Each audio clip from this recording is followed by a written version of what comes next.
விஜய் பிரச்சாரத்திற்கு சென்ற தவேக நிர்வாகி கூட்டத்தில் சிக்கி உயிரிழந்த நிலையில் அதை அறியாத பார்வையற்ற தாய் அவருக்காக வாசலில் அமர்ந்து காத்திருக்க சோக சம்பவம் கண்களை குளமாக்குகிறது.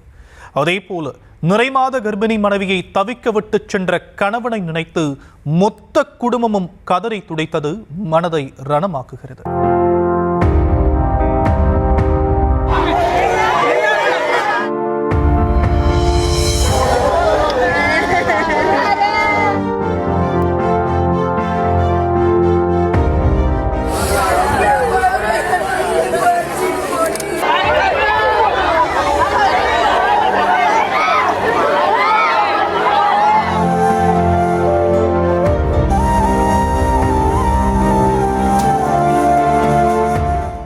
போயிட்டு வரேம்மா என்று சொல்லிவிட்டு சென்ற மகன் இறந்தது தெரியாமல் வீட்டு வாசலில் காத்திருக்கும் பார்வையற்ற தாயின் காத்திருப்பும், இன்னும் ஒரு மாதத்தில் தந்தையாக வேண்டியவரை காலனிடம் தூக்கி கொடுத்துவிட்டு கதறி துடிக்கும் நிறைமாத கர்ப்பிணியின் அழுகுரலில் இருக்கும் பரிதவிப்பும் கல் நெஞ்சம் கொண்டவரையும் கரைத்து கண்கலங்க வைத்துவிடும்.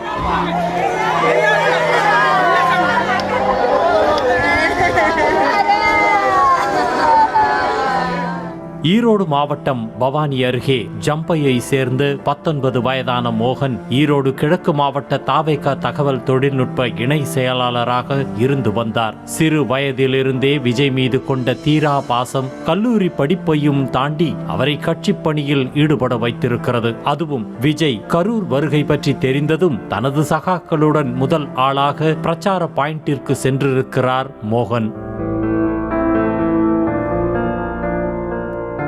இது நாள் வரை திரையில் கண்ட ஜனநாயகனை நேரில் கண்டதும் மோகனுக்கு உண்டான எல்லை கடந்த மகிழ்ச்சி சில நொடிகள் கூட நீடிக்கவில்லை என்பதே சோகம். நெரிசலில் தனது நண்பர்களிடமிருந்து பிரிந்து சென்ற மோகன் கட்டுக்கடங்காத கூட்டத்தில் சிக்கி மூச்சுவிட முடியாமல் மயங்கி கீழே விழுந்தார். நெரிசலில் இருந்து தப்பித்தால் போதும் என நினைத்த மக்கள் மனிதத்தோடு சேர்த்து மோகனையும் மிதித்துச் சென்றதில் சம்பவ இடத்திலேயே அவர் உயிர் பிரிந்தது.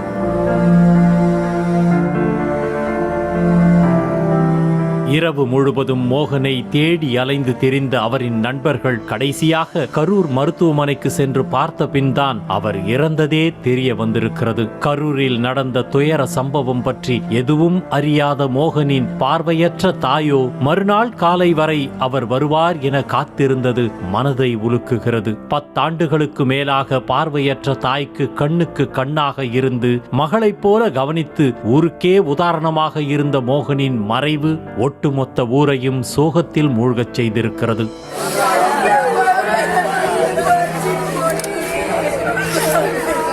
பவானியில் நடந்த துயரம் மனதை காயப்படுத்தியது என்றால் வேடச்சந்தூரில் உள்ள நிலையோ அதைவிட மோசம். வேடச்சந்தூரைச் சேர்ந்த தாமரை கண்ணன் கரூரில் தங்கி இன்டீரியர் டெக்கரேஷன் நிறுவனத்தில் பணியாற்றி வந்தார். இவரின் மனைவி தீபா 9 மாத கர்ப்பிணியாக இருக்கும் நிலையில் கடந்த மாதம் தான் வளைகாப்பு முடித்து தாய் வீடு சென்றதாக சொல்லப்படுகிறது. இந்நிலையில் பணி சீக்கிரம் முடிந்ததால் விஜயை பார்த்துவிட்டு செல்லலாம் என நினைத்தவர் காலத்தின் சதியால் அனைவரையும் விட்டு நிரந்தர பிரிந்து செல்லும் நிலை ஏற்பட்டது.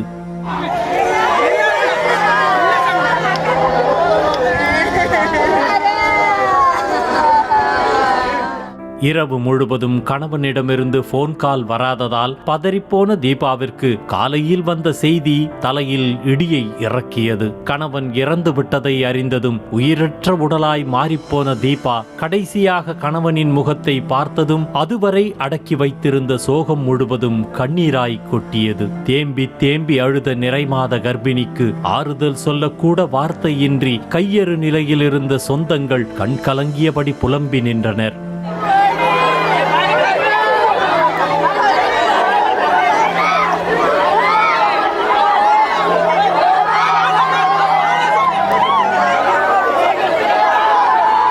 சினிமா அலங்காரம் மட்டுமே உள்ள ஒற்றை நபரின் மீது கொண்ட அதீத மோகம் இத்தனை உயிர்களை பறித்து பல குடும்பங்களை நிலைகுலைய வைத்திருப்பது பார்ப்பதற்கே பரிதாபத்தை ஏற்படுத்துகிறது.